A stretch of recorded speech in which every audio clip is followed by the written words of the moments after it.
This week on Board Games Explained, we're going to be looking at the Chameleon.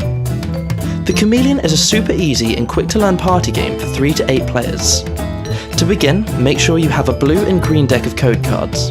Each deck should contain an amount of cards equal to the amount of participating players, and each contain one Chameleon card. The game starts with each player being dealt a face-down card from the blue deck. One unlucky player will be dealt the Chameleon card, whilst the rest of the players will receive code cards. It's important that the players keep the information on the cards to themselves, as the objective of this game is to find out who is the Chameleon. Once everyone's been dealt a card, it's time to turn over the topic card.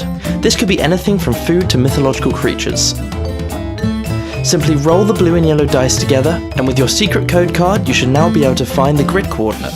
This coordinate will reveal the secret word on the topic card to everyone except the Chameleon, who of course will have none of the tools he needs to work out the secret code word, and must instead blend in with the other players to avoid being detected.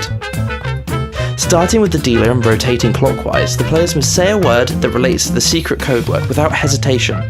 But be careful, the Chameleon is listening and will be using your words to try and figure out the secret code word for themselves.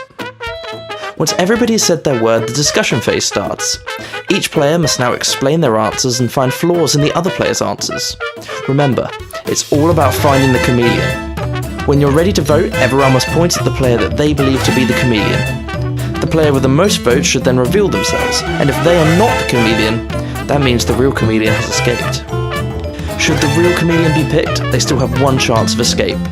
They must guess the secret code word, and if they are correct, then the Chameleon has outwitted the players and escaped. The Chameleon becomes the next round's dealer, and the process is repeated, this time using the green deck.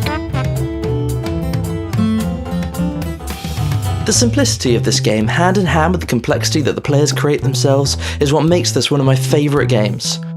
Despite the Chameleon being sometimes too obvious to guess, I still rate this a solid 5 out of 6.